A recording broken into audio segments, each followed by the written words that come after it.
All right, so we can actually go ahead and get started. We're waiting on one of our panelists, but I'm hoping that they will be able to join us.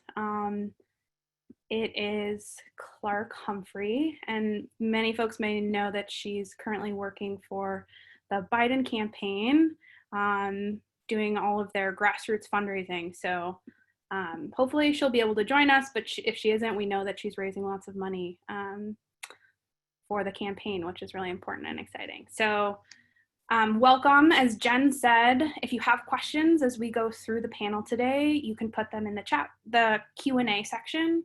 We're likely going to save those for the end, and so we're going to aim to end early, take some questions from Q&A, and we'll save time for those at the end. So welcome everyone to our panel.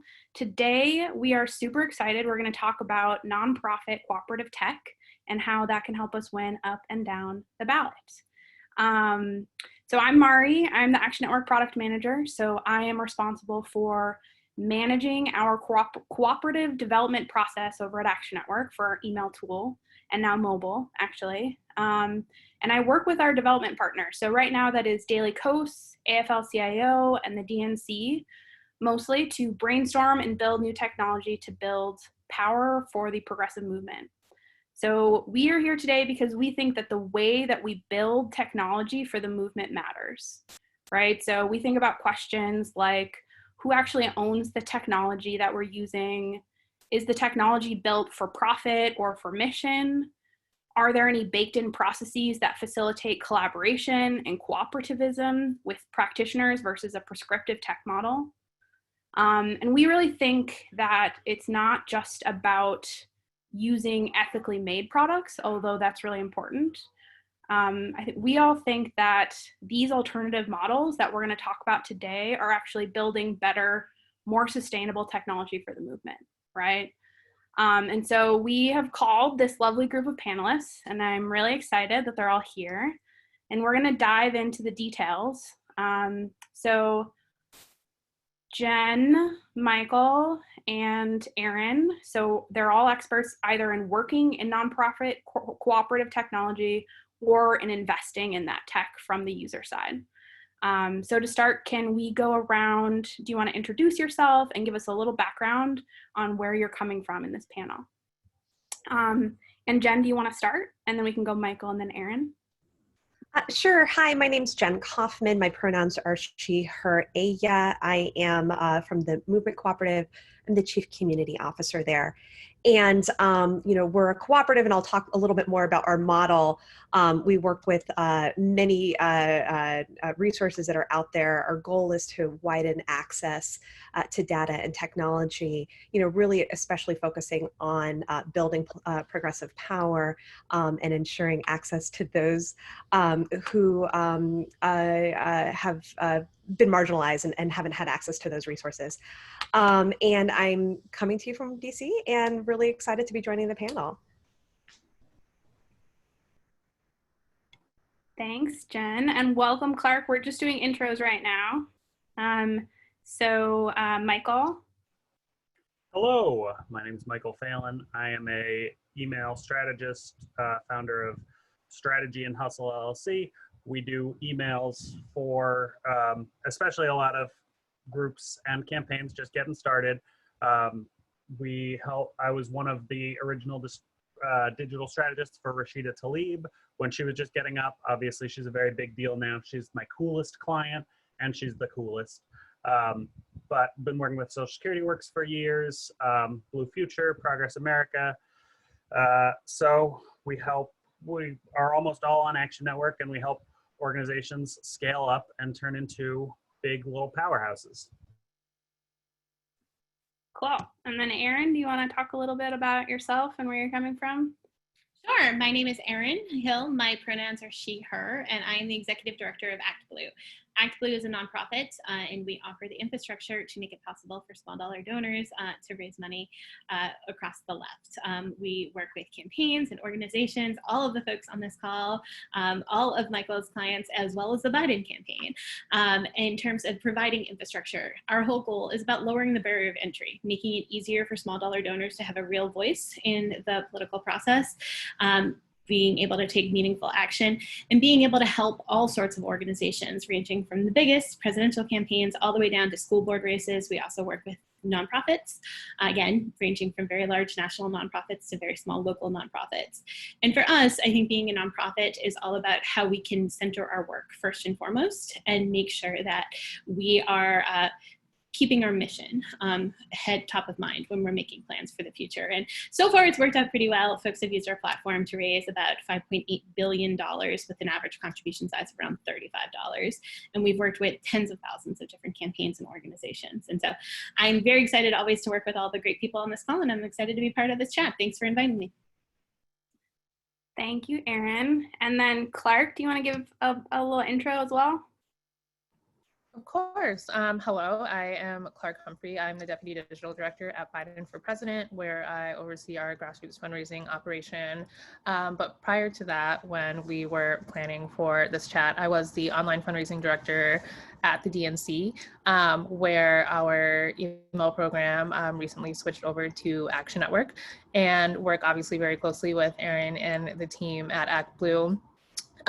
Which has been really great. I think the DNC started using ActBlue in 2017 and has seen just a ton of growth over the course of the past 2 or 3 years in the grassroots fundraising program that we've been able to run online. And obviously on the campaign side of things, like this week has been huge for us.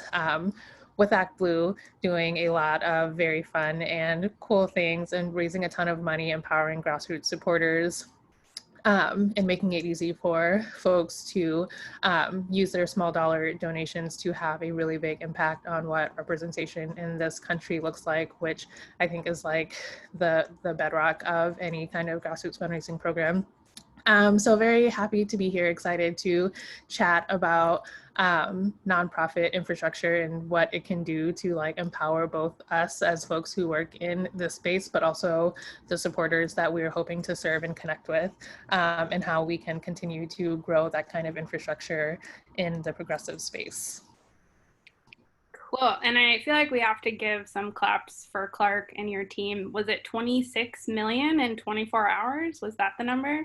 We actually just announced that over the past 2 days, the 11th and the 12th, we raised $34.2 million online, which is crazy. Yes, huge.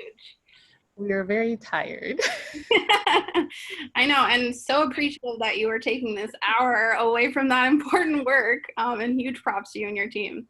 It's really incredible. Those numbers are just wild. Yeah, truly, we're very, very excited.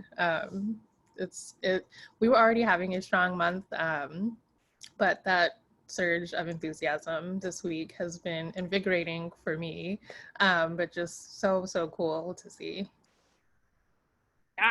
Yeah, I'm really like honored that you all took the time today to be a part of this panel, and I think we're gonna have a really great discussion as we dive into some of the details. So to get started, I think 2 of the words that we're throwing around a lot here are nonprofit model and cooperative model. So I think Jen and Erin, from the organizational perspective, can you give a little bit of your perspective about what those models actually look like?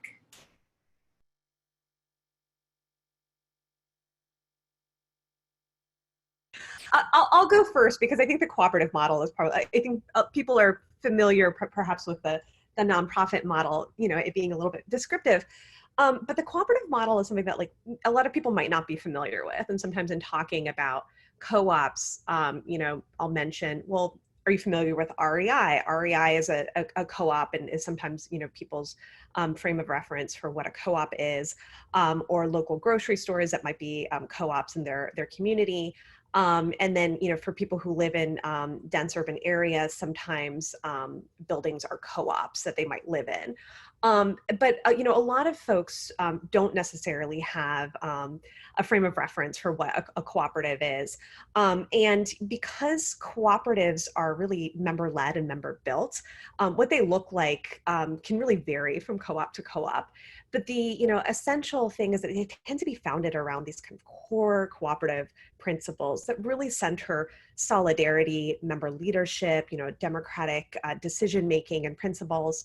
And that is how we were really centered at the Movement Cooperative. And when we were founded around really, if you think about it, democratizing access to data and technology, it was with the aim of helping to scale out resources to progressive organizations that didn't have access to those levers of power.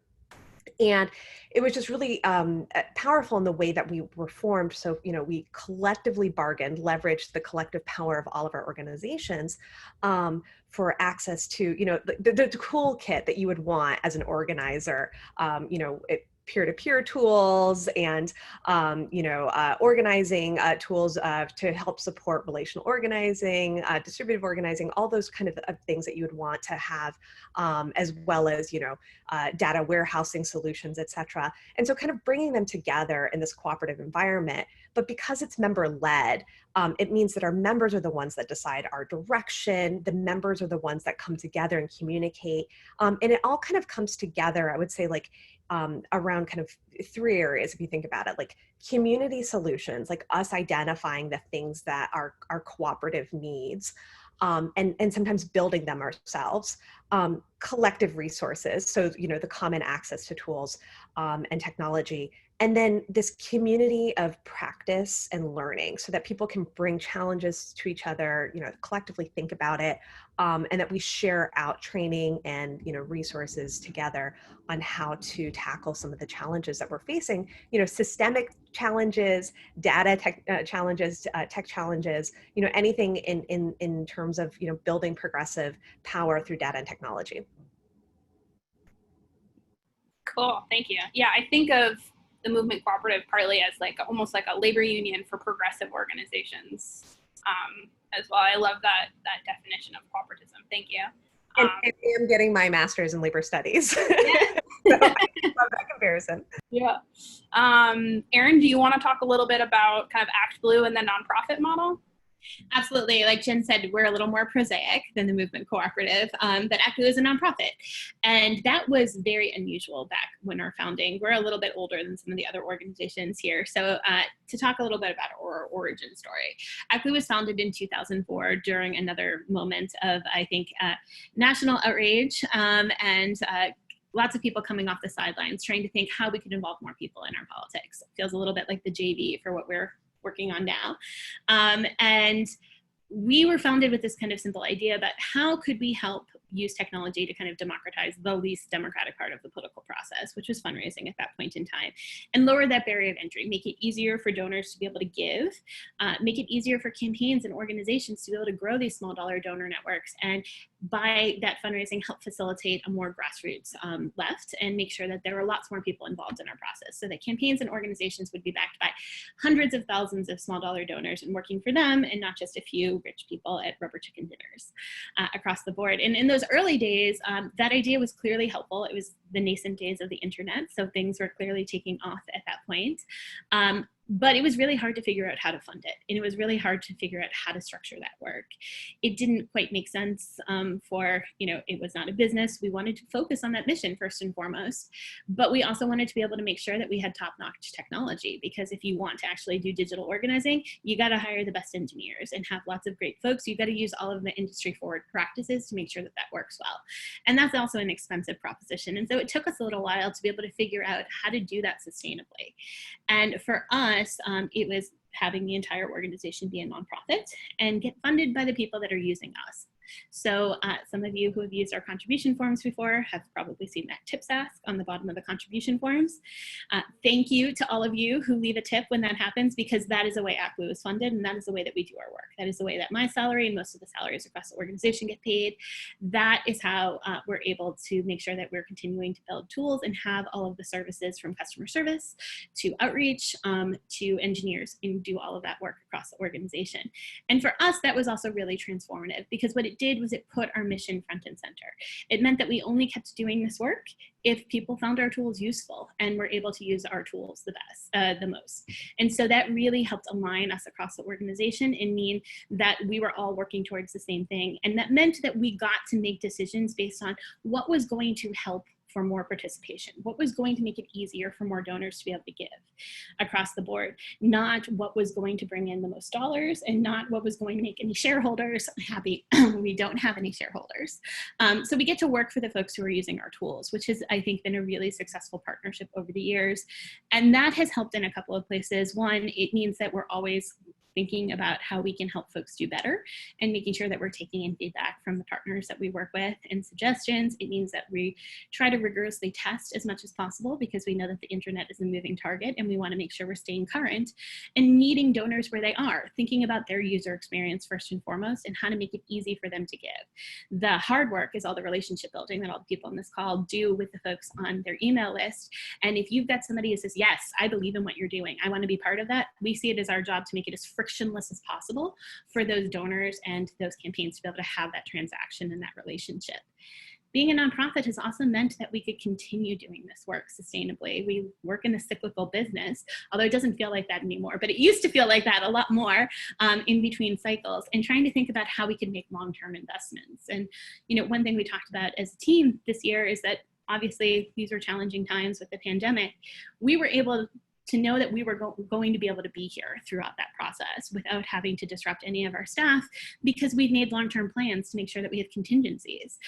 Because again, we're not a business, we're not just maximizing profit, we're trying to think about how we can be infrastructure for the long term, and what that will be useful for. And so being a nonprofit has been really transformative for us, and I think it helps us to make the choices that we think make sense for carrying out the work that we think is important and necessary to do.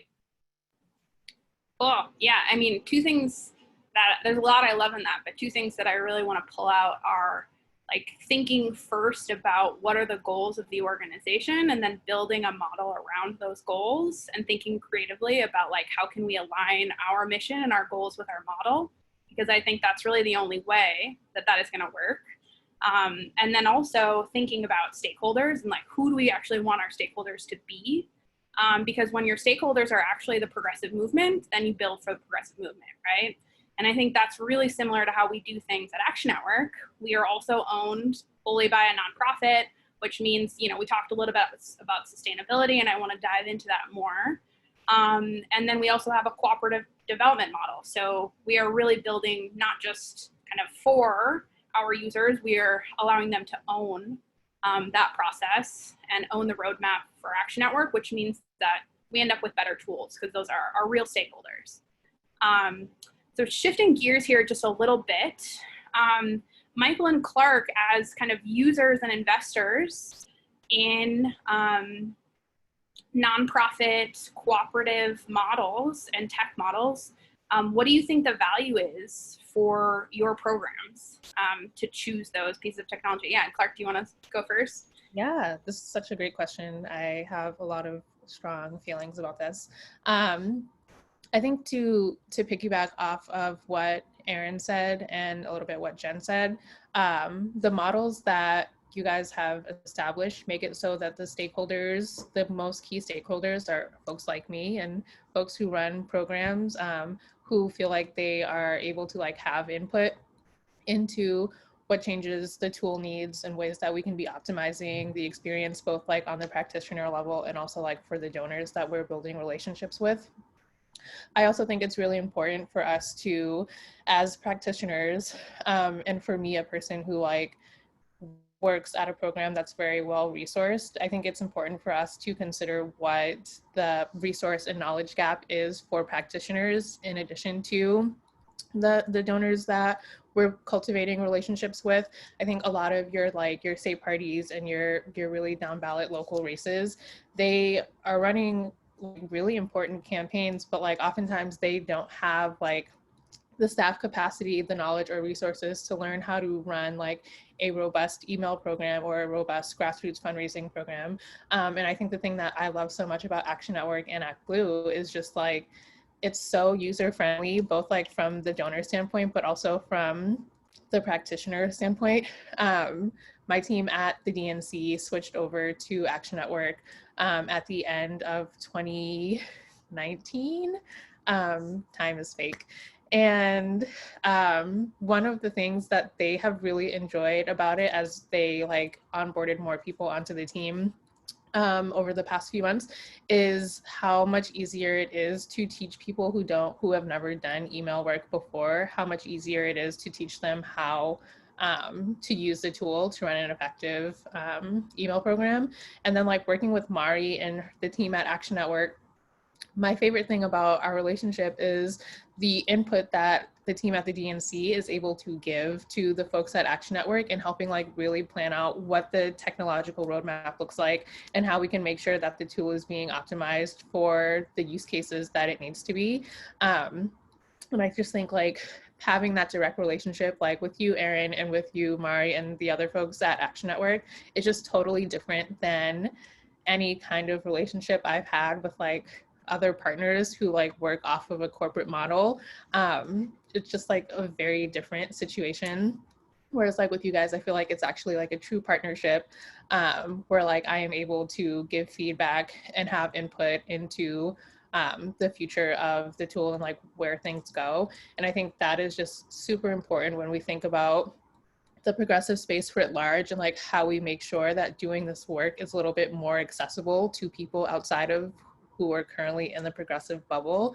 And so like I have just been really appreciative of the opportunity to like think holistically about what building that kind of infrastructure that's inclusive and accessible and makes it possible for folks who have like fewer resources to make sure that they're still optimizing their programs and like they can still be active and run a robust grassroots fundraising program and like run email programs that are good and make their supporters feel like they're part of what's going on. So that is my spiel about that. I think I feel very positively about the nonprofit and cooperative model and such that it has really allowed us to be active participants in what the future of like technology in our space looks like. And I very much appreciate that. Wow, I love that. I want a transcript of that, and I'm gonna like put it on my fridge. Can you just dive in just a little bit deeper? Because one thing I really love about that is like our relationship with you. It's about building tech for the DNC, right? And like being on the cutting edge of tech and making the tools easy and powerful to use as possible. But then talking about how those improvements in the way that you all and your team was thinking about the tool set to make sure it works for state parties and down ballot races as well. Yeah, for sure. So the team at the DNC, very good like email practitioners who have been doing email for a very long time. Like they get it. We were previously using Blue State Digital, which I think had been kind of like the game in town when I first started doing email. And that was just like the thing that you learned. And BSC is great. The thing I think that Action Network offered us and like a role that we have taken really, really responsibly is like with BSD, you need someone who knows how to use BSD to teach you how to use BSD. Like that's the only way you can kind of figure. I mean, you can probably fumble around, but like that's kind of how it's done. My team at the DNC, even though they're like very adept emailers and like can navigate your toughest mailer, they can figure it out. We have really spent a lot of time thinking about, okay, how do we make sure this tool is like a tool that we email professionals like can use and feel good about, but also a tool that like someone off the street who is just like, I would like to learn email, can also use and like have a pretty easy transition into that. And so we've been very intentional and thoughtful, I think, about thinking about it from that lens, and trying to optimize the tools for like what we would want, what would be helpful to us if like that was a position that we were in. Which I think is like the most exciting part about our relationship with Action at Work. It's like we really do want to help get the tool to a place where anyone can use it, and where like people feel comfortable running the robust outreach programs they need to win campaigns and effectively raise money. And so that has been a really fun part, I know, for my team. Like joining Mari and other folks for roadmap meetings and like being very thoughtful about what additions and changes should be made, to make sure that we're getting to that place. Thank you, Clarke. Yeah, and I think one thing about like something we really believe at Action at Work, and I think all progressives probably believe in, is like we need everybody on board and we need everybody to have access to not only tools but also knowledge and trainings. Like going back to some of what Jen said earlier, that we are these alternative models where we're really focused on the progressive movement, and that is who we are accountable to. It really allow us to empower the full movement. Oh yeah, Erin, go ahead. I just wanted to chime in there with another word that I think to be added here that I know is sometimes doesn't seem always the most exciting, but I know is something core to how we all think, which is infrastructure. That it takes actually deliberate and kind of disciplined long-term planning to be able to actually help move the movement forward, help provide tools that are continually innovating and moving forward, but also to make sure that we're offering a platform to everybody. And one thing that I'm always gratified about our work at Equity is that the same tools that Clarke is using to run a huge presidential campaign and hit those gigantic numbers that she was just talking about are also the same tools that a state and local candidate has access to, that a small nonprofit does. And I know that that's how Action Network and the movement at Cooperative also work too. And I think that there's also something to that too, that not only is that helpful in terms of giving access to all sorts of emerging voices and groups across the organization, across the movement, but I think it's also important for helping to provide that kind of steady level of professional development for folks across the movement as they're building those resources and learning. And it means that we all get to innovate together. So when we test something and something gets smarter, we all get smarter, which is something that we're always really privileged and grateful for, and for all the cooperation of everybody on this list. Yes, I love that. Yeah, Jen, go ahead. Yeah, I was going to jump in that like, I think that there's a lot of progressive for-profit organizations out there, and I think they're great progressives, but there's also real needs that because of their for-profit model they will never be building solutions towards, because they don't see enough of a profit orientation in doing so. And I think a really great example is that there was a tool, and I'm not going to like rip them in this panel, but there's a tool that like kind of emerged, and this new technology was doing a demo, and I said, is this available, like is this multilingual?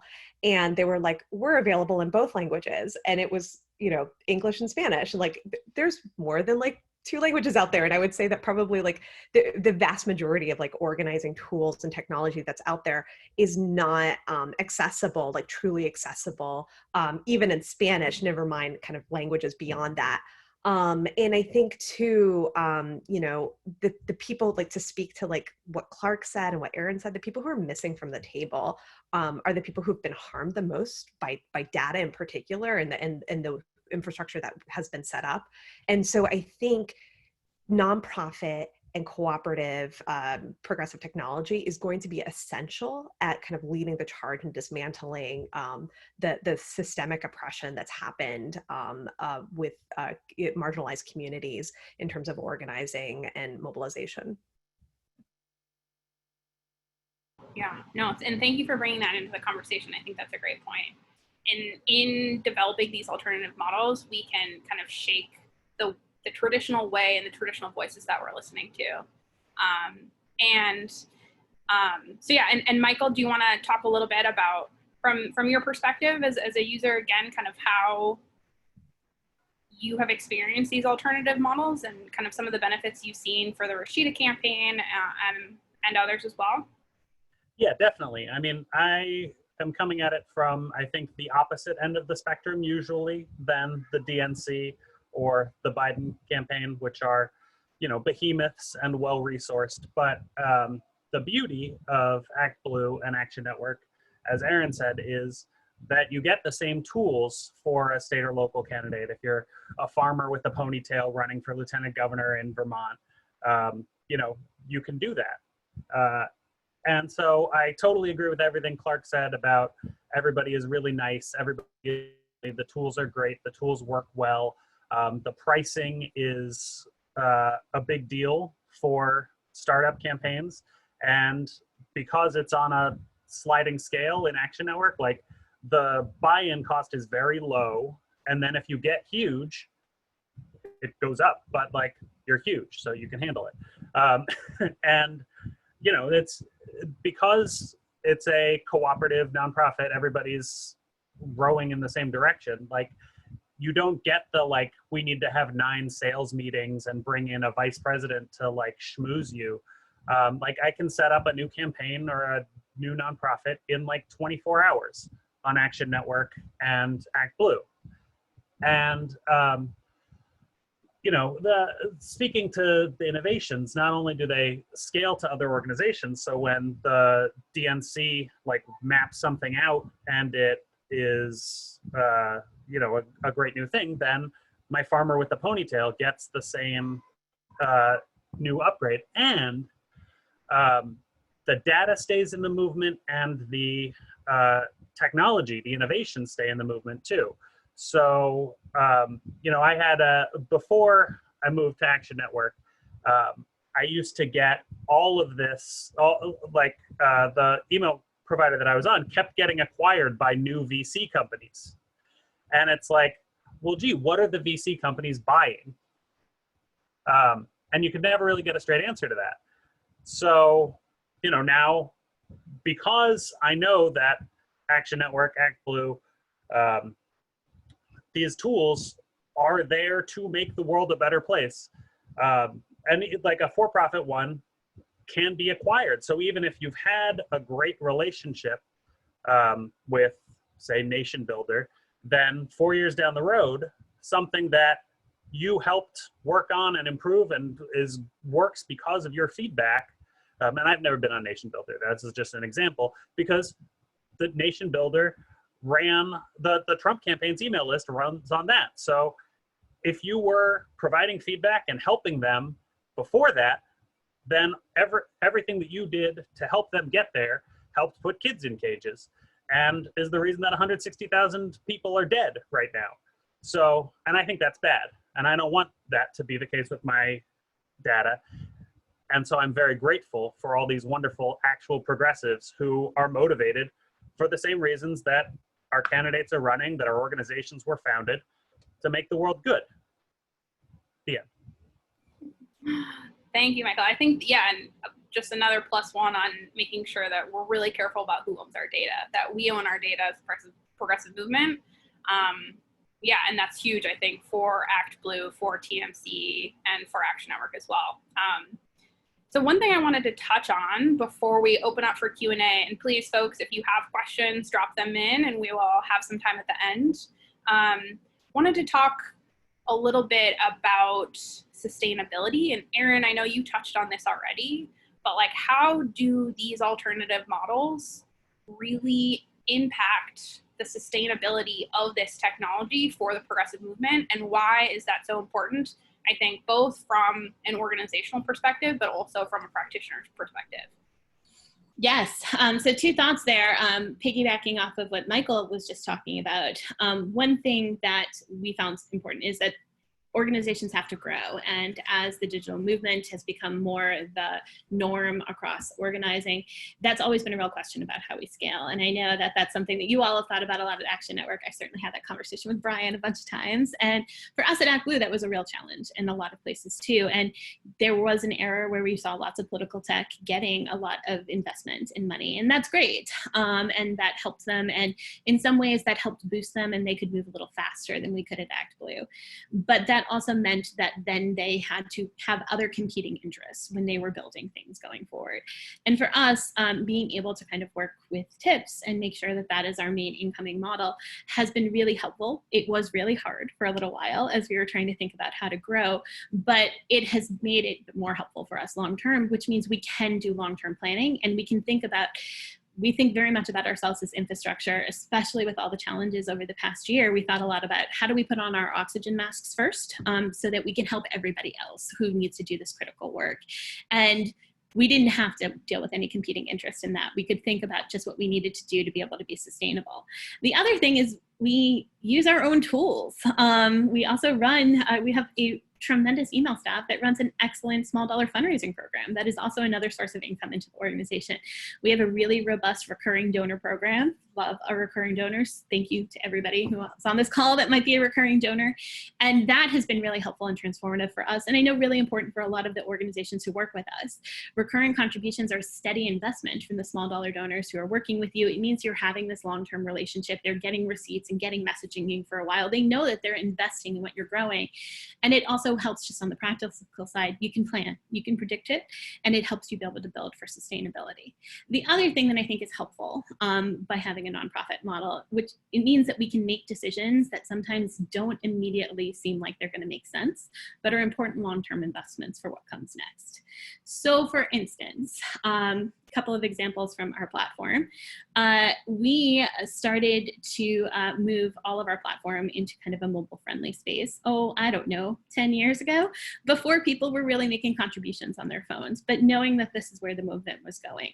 We invested in both our visual design and making sure that we are serving things in a mobile-friendly universe. That was as recent as 2013. And then we also invest a lot in our back end to make sure that we're serving forms fast, knowing that not everybody is on the best, fastest connection. We want to make sure that if you're on a strong connection and you want to be part of something, we're making that as easy as possible for you to be able to participate. But for a long time, we only saw some people making middling contributions. It still wasn't taking off on mobile. This cycle, we're seeing about 65% of our contributions come from people using mobile devices. And that doesn't happen overnight. That's because we were making an investment back when, if we were only looking as a business in short-term profitability, that wouldn't have made sense. And so for us, it's about thinking about what is going to be important for user impact down the line? How can we make some of these investments and do some of this work that may not over, the top seem like it's already going to pay off in just that immediate moment, but it's a long-term investment into where we think people are going to need what we're hearing from our donors to think about that user experience at the end of the day. And being a nonprofit means that we can think about that. We can have a long-term view. We can be sustainable cycle over cycle, and so that the different campaigns and organizations that are working with us can pop in.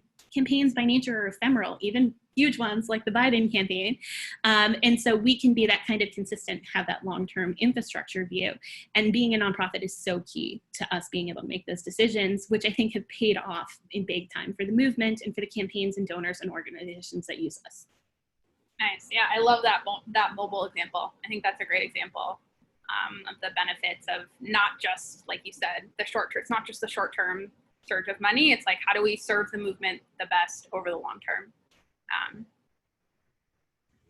And, at TMC, I think we also were kind of able to adapt in the short term, thinking about, for instance, I think March 11th is a date that rings out for a lot of people as this key date where, things began to shut down.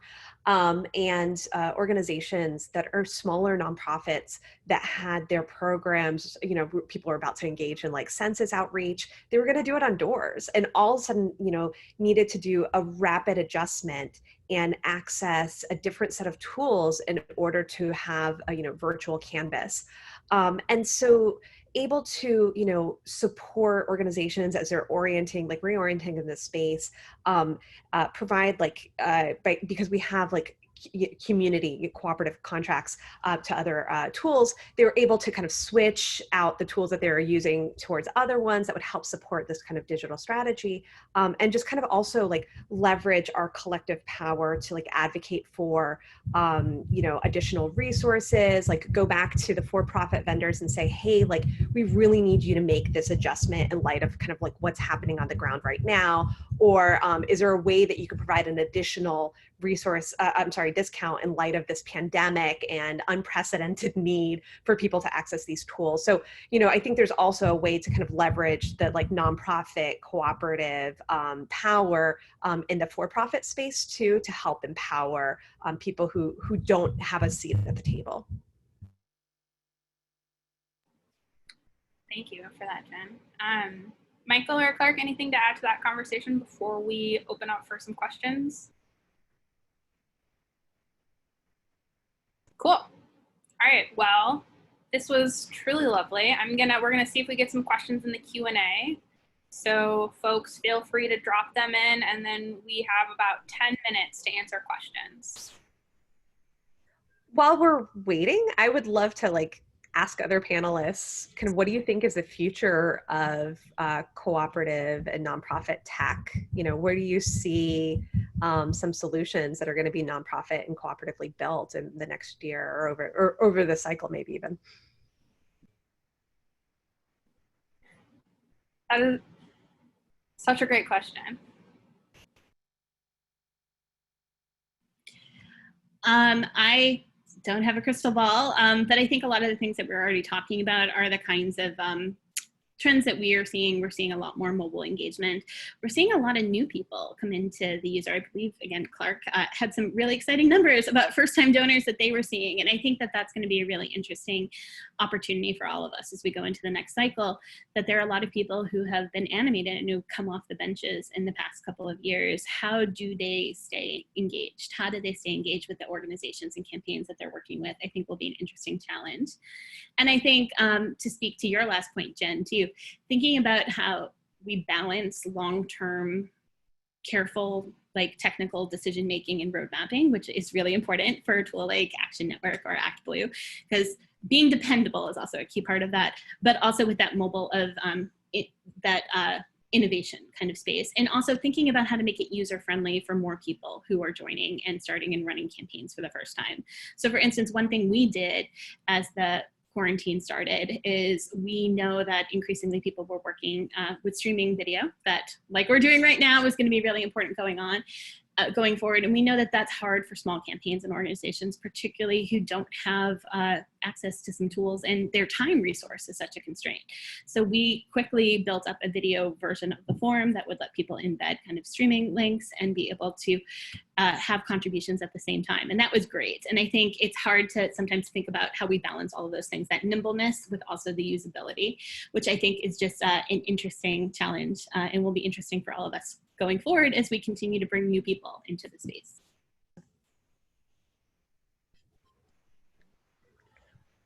Yeah, so I think the other like real challenge, this isn't really an answer so much as it is like a bleh, but one of the real challenges is that like all of these nonprofit cooperatives are built on open platforms, right? Email, credit card processing, SMS, those are all things that are accessible to everybody. But as like communications monopolies are encroaching on more and more aspects of our lives, like how could a like Facebook Messenger platform really develop in an ethical and moral way? Or should one? Like, should we just smash Facebook? Yes. But in the meantime, like if more and more people are like, so much of this work is about meeting people where they are. So it's chasing inboxes, it's chasing text inboxes. And so a challenge, which I don't have an answer to, is I think encroaching in those like monopolized corporate communication spaces where more and more people are living their lives. I think on the co-op side, one thing that there's a lot of work on, and that there continues to be so much energy around, is on the data end. So having cooperative data projects where, organizations can anonymize and share information and across, firewalls, but like collectively, like identify, like, what are doors that the person's moved, or those types of things. And I think also too, like building our own models. And so for folks who maybe like aren't as familiar, like models are kind of predictive scores, if you will, that like predict potential behavior, and like the disposition, if someone is likely to be a voter, and those types of things. And so many of those models, you have to have like a for-profit access. You have to go to a for-profit data vendor to have access to those models. And so if we can cooperatively gather data and kind of build our own models based off of like the deep data that we collectively have, that would be like really powerful and transformative, because particularly marginalized people can have a voice in what those models say and do. Yeah, I mean, that's something we think about on the Action Network side too, is we see folks who do, there's a lot of different things that you want to do for your mobilization program, for your email program, for your organizing program, and you want access to all of these tools, but as you build out an all-in-one tool, every part of that tool starts to work a little bit worse, right? And so how do we provide access to all of the tools that practitioners need in order to run successful campaigns, but make the data work, right? And I think that is going to be something that I see TMC working on that a lot, and really excited to see kind of how that goes, and something that we're thinking about on the Action Network side too, is how do we make this ecosystem of tools and the progressive movement work together in the best way possible. So we have 5 minutes left before they just cut us off. And so we have 2 Q&A questions from the lovely Nicole. So there are 2 questions. If folks want to answer either one, it's, what is your advice to folks who want to start a nonprofit or cooperative tech, given the challenges of startup costs? And then on the flip side, what would you want progressive organizations and campaigns to think about when making decisions about tech as we continue to build out these models as a part of the infrastructure? From the organization / campaign perspective, I would say one thing to really keep in mind when thinking about tech and who you work with on stuff like this, which is very qualitative, but something that I have learned to really prioritize is just like I said earlier, whose organization or partner that's actually going to feel like partnership. I feel like a lot of vendors and other companies that I work with, I don't have a direct line to their version of Erin Hill, but I can Slack Erin anytime I want. And so that to me is it's a small thing, but that level of commitment to the program that I'm working and the goals that my team is trying to achieve, and just the service that we get from the team at Act Blue, the team at Action Network, was totally unprecedented to us before we started working with the team at Action Network. It was just wow, it seems like someone is listening to us, which is not a small thing, especially when you run programs as big as the ones at the DNC and Biden for President. And it just makes life a little bit easier when you know that you have an actual partner with you in all of the things that you're working through. So again, very qualitative, but I have found that to be a very, very important part, and something that I have experience in working with more of the co-op and nonprofit folks that we've been in relationships with. And as for new groups starting up with new nonprofits, I'm going to just put in a plug for the home loan thing. Small dollar donors can be a really helpful way for being able to get things off the ground. In 2017, a lot of the new groups that formed as part of the resistance that have become so core to the work that we do now, groups like Indivisible, Swing Left, Sister District, 5 Calls, Town Hall Projects, they all started in real time getting small dollar donors as the movement was telling them in real time, these are the tools that we need to help interpret this moment, to help us figure out how to organize and resist and fight back.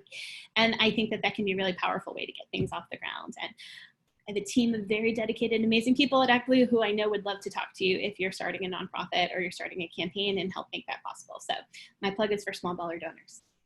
Cool. And then I think with the last 2 minutes, if folks want to give like a plug for how, especially for TMC and Erin, like how folks can use or connect with your organization. We actually have one question in the chat. Sorry about that. Sorry to cut you off. But Leslie asks, mobile messaging is a new shiny thing. What's the next one?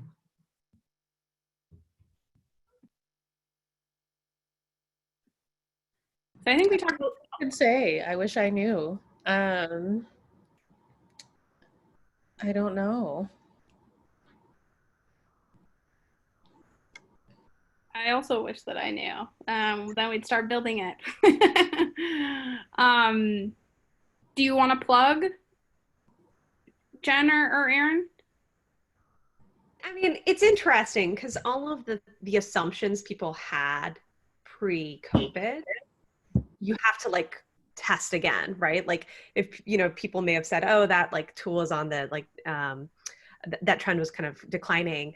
Like in this moment, like we're seeing increased engagement with text, increased engagement with emails. And so like, it's a shiny new thing again, because of like this weird moment that we're in. I think, maybe also resources to help support distributed organizing. Like if we're thinking about like how people are connecting to each other during COVID, I mean, I think I don't think COVID's going away anytime soon. And I really hope that next year we're in person, but I think it's very possible that this is going to continue on into the spring. Yep. And as Erin says, it's more of a digital first organizing world for us all right now. Definitely, which is something we for sure seen on the Action Network side is a real uptick in folks. I agree with Jen. I think we were moving in that direction before COVID hit, and I think that this is going to hasten where we were going. And I agree. I'd like to think that we're going to have better outcomes very soon, but I think we've got a plan for how we do this for the long haul, with the benefit that the digital world means we get to talk to more people at once, and so there will be good things that will come out of that too. For sure. Cool. Well, I think we're right at time. Any last words from the panelists before we jump off? Thank you all. Thank you. No, thank all of you and everyone who joined today. This was really a pleasure. I'm glad to be connected with the Netroots community, virtually, if not in person. So thank you. Yes, happy Netroots at home, everyone. Cool. All right, so I think we can jump off then. Thank you so much, everyone, for joining us today. Thank you to our panelists for taking the time. This was a really fascinating conversation, and one, I think, as the progressive movement, I hope that we continue to investigate these alternative models and talk about ways that we can build technology that really is owned and built for the progressive movement. So thanks, everyone. Oops, sorry.